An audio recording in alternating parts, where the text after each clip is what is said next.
Okay, we've learned how to write a precipitation reaction and how to predict the products. Now we are trying to learn different type of representing precipitation or any kind of reaction. So all we've learned on the previous video was showing the molecular equation.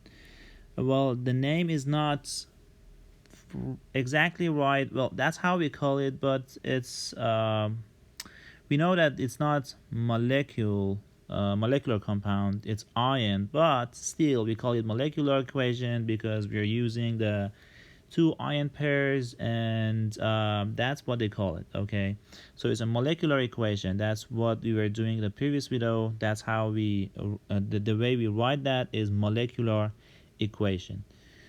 In a molecular equation, we show the ionic compound in their combined forms. Okay, so we do not write ions with their charge. And if you remember, every time I was writing a chemical formula, I was insisting on erase the charges when you write a formula, so it's a ion pair. Okay, there are two other ways of representing ionic reactions, which is called complete ionic equation and net ionic equation. That we are going to talk about these two. So how do we write complete ionic equation? Uh, First, we have to have or write the molecular equation.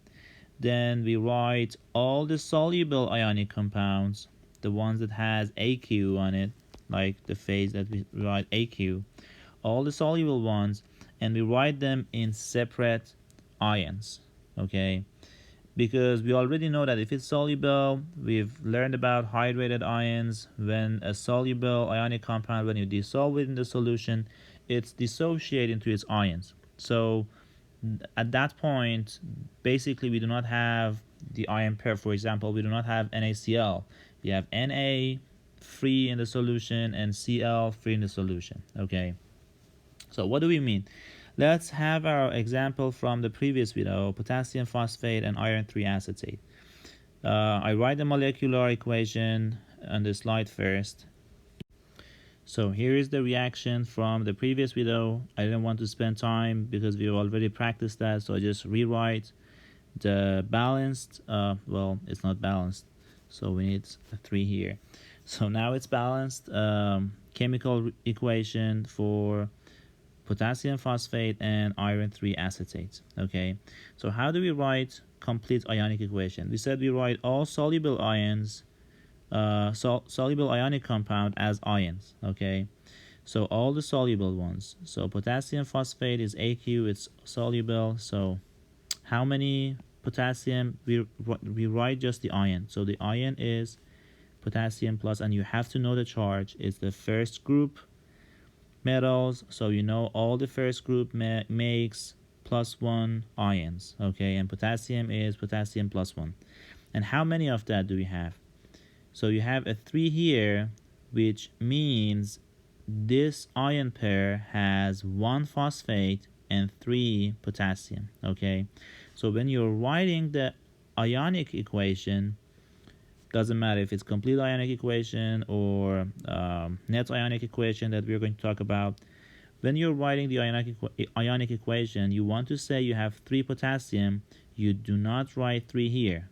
No, you write as a coefficient. We want to say you have 3 potassium. Okay, so the 3 goes into the coefficient of the ion. Okay, so let me erase that 3 over there.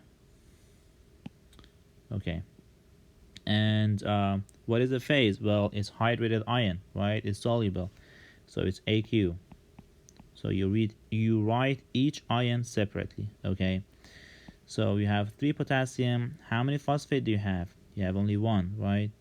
So phosphate, and you have to know the charge. Oops, it's not 3, it's 4.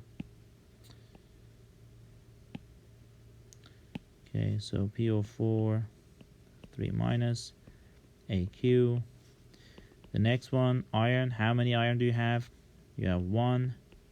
And what's the charge? It's iron 3, so it's 3 plus. And it is AQ plus acetate. How many acetate do you have? You have 3. So This 3 again goes to the coefficient. We show that we have 3 acetate ions. So acetate is C2H3O2 and the charge is -1. What is the phase? AQ. These are the reactants. So we are done with the reactants. You use the arrow to write the products. Okay. So the first one is AQ. So you write the ions. How many potassium do you have? You have 3.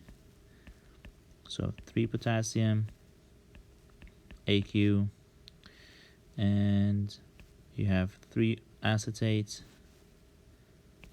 C2H3O2 minus, and the phase is AQ. So for the last one, we said we write all soluble ions, right?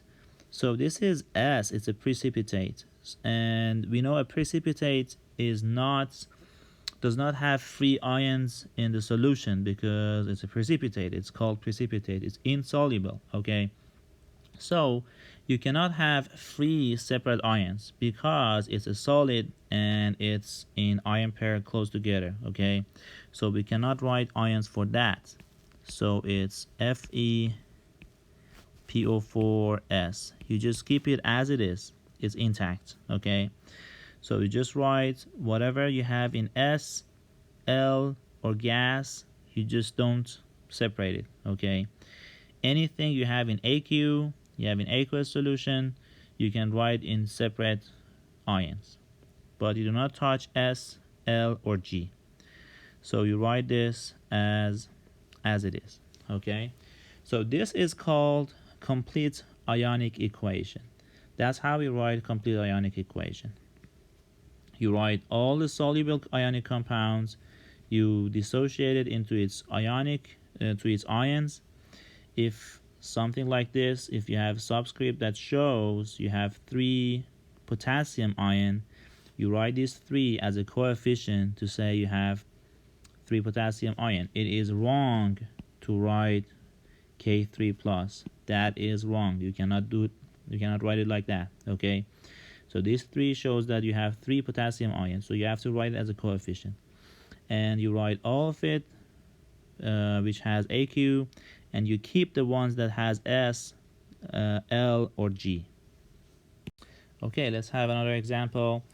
What is the insoluble salt formed between a solution of sodium sulfite and nickel chloride? So you take the time and think, what is the insoluble salt? So hopefully you take the time and choose the right answer, which is NiS. And if you check the solubility rules, you see that this is a solid.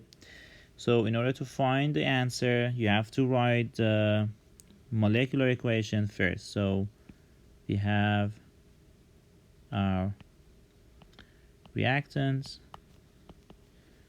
and nickel chloride as aqueous. To write the product, we have the partner swap, so the cation of the first one takes the anion of the second one. So sodium with chloride, so it's Na plus and Cl minus is charge balance, so we don't need to do anything else, and you erase the charges. Okay, so NaCl, and is it soluble or not? If you check the solubility rules, you see that it's aqueous. And the next one, the cation from the second one with the anion of the first one. So it's Ni 2 plus. And how do I know it's 2 plus? Well, it's nickel with chlorine. You know chlorine it's in group 7 halogens, and you know they always makes -1 charge, right? And it has 2, so it should be 2 negative charge. So nickel should have 2 positive charge in order to be charge balanced, right? So therefore it's nickel 2 plus, and sulfide it's 2 minus. Same logic. Sodium is in the first group metal, so it's +1, and you have 2 of that to balance sulfide, and it's 2 minus. 2 negatives. So it's charge balance. You don't need to do anything. So let me erase it. and I can write S closer, so let's erase it and write it again. Okay, and if you check the solubility rules, it's solid. So that is the molecular molecular equation, and you know the precipitate is nickel sulfide. To have a practice, let's write the complete ionic equation for this reaction. We said all the soluble bonds, which is AQ, you write the ions. So sodium is +1 charge, and how many of that do we have? We have 2, and do I write 2 here or here? Of course, we talked about this. You write it as a coefficient, so you do not write it here. So let me erase it. Okay, and the phase is AQ plus sulfide, it's S2 minus, and you have only one of that, and the phase is AQ, nickel. Oh, we didn't check if it's check if it's balanced. I always forget that step. So the last step is to balance the chemical equation, and it was not balanced. So let's balance the equation first, and then we can go through the complete ionic equation. So we have 2 sodium here, so let's write 2 here. So we have 2 sodium and 2 chlorine. We have 2 chlorine here, and sulfide is 1, nickel is 1, so now it's balanced. So nothing is changed in our reactant, so I keep the complete ionic equation until here as it is. So I continue. Nickel 2 plus, we have 1, and it's aqueous. How many chlorine do I have? 2, so I write 2 as a coefficient. 2 Cl minus, AQ. We go to the reactants, it's aqueous. So, and how many sodium? We have 2 sodium, 2 Na plus, and it's aqueous. And chlorine is, we have 2 chlorine, so 2 Cl minus, AQ. And the last one, it's solid, so since it's precipitate, you do not dissociate it, so we just write it as it is, and solid. That's the complete ionic equation. So the other method to write a chemical reaction is writing as the net ionic equation. So basically what is net ionic equation? When you have the complete ionic equation, you cancel out the spectator ions. And what are spectator ions? Ions that do not participate in the reaction. What does it mean? So when it's soluble, when a compound is soluble, you have the ions in the solution. If it forms a precipitate, you use it to make the solid, and it will crush out from the solution. If you do not make a precipitate, it's there. It's not doing anything. It's dissolved in the solution, and it just stays there. It remains as aqueous. So the ion that does not participate in a reaction is spectator ions.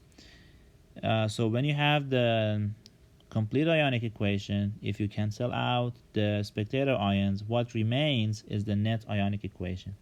So let's do the net ionic equation for our last 2 examples. So I write down the complete ionic equation first, and I come back to check the net ionic together. So this was the complete ionic equation that we wrote that together. Okay. So what do we mean by spectator ions? So the ions that do not participate in the reaction. So you see this potassium you have in the reactants, and it's there in the product too. So it does not do anything. So that is called spectator ions. So you can cancel out the spectator ions. Whatever ion you have on both reactants and product, it means it doesn't do anything in the reaction, so you can cancel it out. So if we have 3 potassium in the product and reactant, also we have 3 acetate and 3 acetate. There is nothing else that we can cancel out because we have ions in the reactants and we have solid in the product. Okay, so we cannot cancel it. So therefore, and I switch the terms because there's no difference, but since we have cation first and then anion, so I write the cation first. But basically it's just, there's no difference. It's just a mixture of ions. uh, 3 aqueous makes FePO4s. So that is called net ionic equation. So the net ionic equation for potassium phosphate and iron 3 acetate is this one. So now let's write it for our second example. So I just take this from the previous slide, and that's the complete ionic equation for sodium sulfide and nickel chloride. So that's a complete ionic equation that we wrote it together in the previous slide. So how do we write the net ionic equation? So as we said, we cancel out spectator ions, the ones that do not participate in the reaction. So we have sodium in the product, and we have sodium in the reactants, chloride, chloride. The rest is the solid, so we cannot cancel out anything. So the net ionic equation is I write this cation first, but again there is no difference. Nickel plus sulfide aqueous is making NiS solid. So that is called net ionic equation. So we learned in the previous video, we learned how to write molecular equations. In this video, we learned how to write complete ionic equation. We just separate all the soluble ions into its participating ions, all the aqueous molecular compounds into their ions, dissociated ions, and we keep the ones which is in S phase or liquid phase or gas phase.